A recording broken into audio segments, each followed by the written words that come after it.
What? Let's go to Disney World.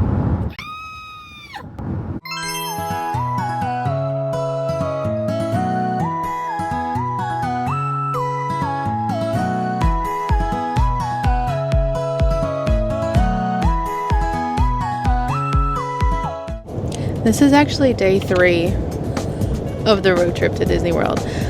We've driven from Chicago to Indianapolis, night 1, just to get a head start. From Indianapolis to Macon, Georgia, all the way through Kentucky, all the way through.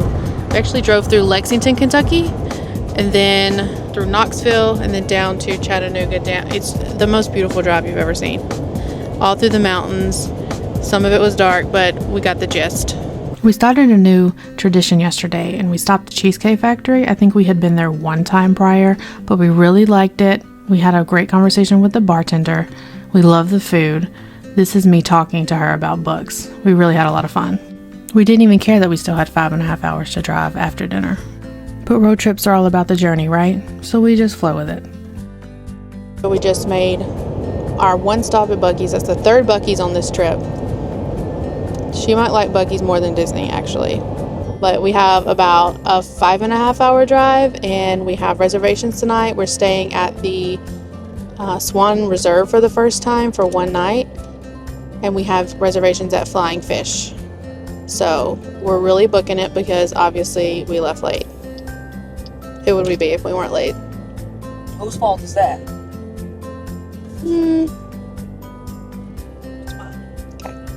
So we have never stayed at the Swan, the Dolphin, or the Swan Reserve, so this entire experience is a totally new one for us. And we're only staying here one night. We're switching resorts tomorrow. Now, the Swan Reserve is a Marriott resort along with the Disney World Swan and the Disney World Dolphin. We are normally Marriott girlies. That's where we stay on our road trips. However, we've never stayed here, and we thought we'd give it a try since we needed just a one-night stay before our DVC reservation officially started. Now, our immediate impression when we first entered was not the greatest because you're just met with a huge escalator to climb up to the lobby. It's just not that grand compared to other Disney resorts. Now, don't get me wrong. This is a gorgeous, beautiful resort, and anywhere else I would be overjoyed at this lobby. But we have a little bit different expectations when we're at Disney World. That's all. Now, Ashley's gone to park. We did have to pay to park, and there's a gate, and it's a whole thing. But look at this. You just walk out of the door, you turn right, look right there in between those palm trees. That's the Tower of Terror. Can you beat this view? I don't think so. Now let's do a super quick room view because we're going to get dressed and we're going to head to our reservation. So right to your right, there's a bathroom that I'll come back to. Looks like a closet right here. Squeezing Ashley by. We have 2 queen beds, and there's a lot of high-end finishes. It feels really nice and cozy and warm. A nice TV, which is really important to us. We like to watch TV at night. But hello, look at this view. Look at it. Oh my gosh, look, there's Epcot right there. There's the Swan and the Dolphin. All the greenery. This is so beautiful. Look, there's Spaceship Earth right there in the distance. With this pretty blue sky with the clouds. Oh gosh, this is worth the not spectacular lobby by itself. Now, circling back to the bathroom, this is a really good sized bathroom. It's got a nice sink, nice mirror, nice lighting, which is great. A good walk-in shower, which is nice. There is no tub, but that's okay. We don't need it. So I think we're going to get ready so we can hit our reservation on time, hopefully. Okay, I think we're actually on time. So I'm told that if we walk across this street right here, we'll go to the Swan and Dolphin, and then on the other side of the Swan and Dolphin is the Boardwalk, which is our destination. We are going to the Flying Fish, which is on the Boardwalk. So we're just going to enjoy this small little walk. Look how cute Ashley is in her Santa Mickey ears. It should only take us about 5 to 7 minutes to walk there. Now, once you cross the street, it's actually looking pretty nice. So if you're here during the day when it's hot, it looks really shaded. However, tonight it looks gorgeous. Look at the palm trees. Look at the foliage. I cannot wait for this walk. Does that sound silly? Now, the closer we get, the louder we're hearing some music. I'm sure you can probably hear it in the background here. They definitely have something going on. We could hear it from our room while we were getting ready. I'm not sure what it is yet, but I guess we're going to see.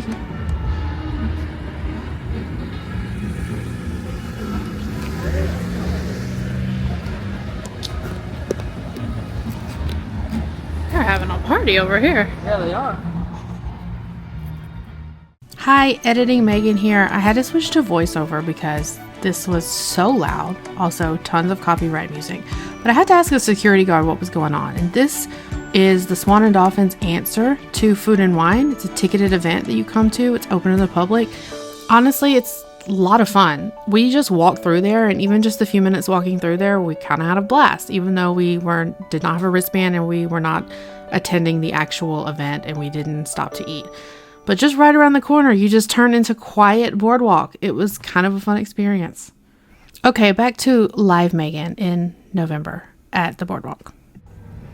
So we've only really ever been to the boardwalk hotel once, and we haven't really actually explored the boardwalk. So I'm really excited to come here and go to Flying Fish. I hear it's great. Let's go. I mean, look at this place. How do you not like it? Look how cute. I'm so loving just the noise of this place. The swing music, you can kind of hear the water, the joy of the laughter and all the people talking. I'm just feeling this place so much right now. Look how beautiful it is at night. I'm so excited to be here.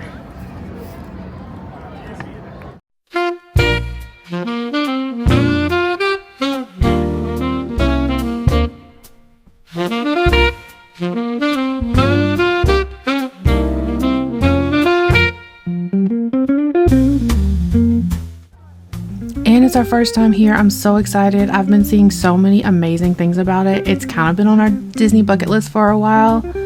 So let's go in.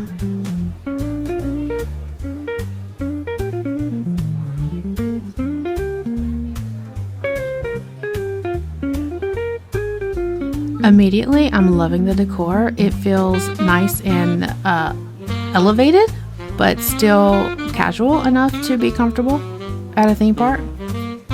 But I'm really excited.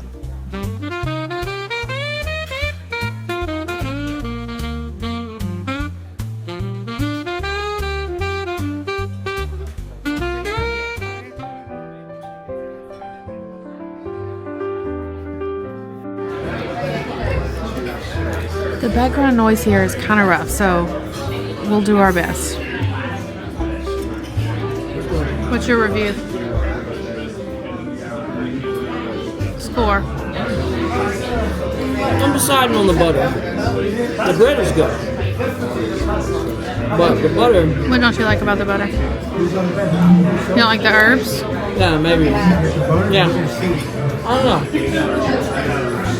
Bread's hot because it's good. This... I'm starving, so I'll eat it. I like it. Yeah. It's taking me. It's different, but yeah. It's not just standard butter.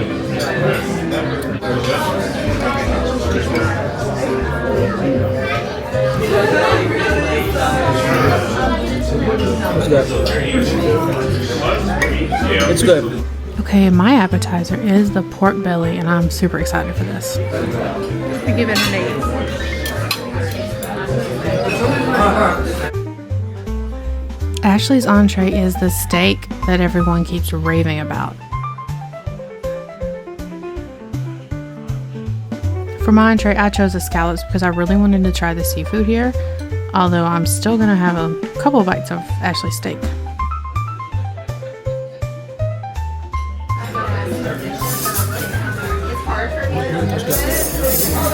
It's tender. Flavor is good. I got no complaints. Honestly, I think these are the best scallops I've ever had. They are so fresh and perfectly cooked. We loved our food so much. We almost never get dessert, and we're not getting it tonight either. We're going to make a separate video on all of our full reviews, so be sure to subscribe for all the details. But final thoughts, this was a thumbs up. While you enjoy some general Flying Fish and boardwalk ambiance, I want to point out the reason why this was such an emotional trip for me. And while I was editing the footage, I noticed right about here, I could tell in my eyes that I was really holding back tears, really struggling at this point. And the reason for that is because a month before we left for this trip, I lost my grandmother. And while that's hard in general, it's particularly hard for me at Disney because she is the person who gave me my love of Disney. She took me there for the first time when I was a kid. She kept us going back as much as she could get us there growing up. My last trip with her was 2018, and it was one of my most favorite trips I've ever taken. And I wanted to bring this up because I think this is why so many of us love Disney so much. It's where so many of us have created these wonderful memories with our family when we're young, when we're old. And I think that this is why this place is so special. It invokes such a sense of nostalgia and wonder and happy memories. And I'm so thankful and grateful that I'm able to, year after year, visit the place that brought us so much happiness. And while I'm so excited to make new memories on this trip, I really wanted to honor the old memories and honor what I think so many of us love about visiting Disney World. So I'm so glad you're here and joining me at the most magical place on earth.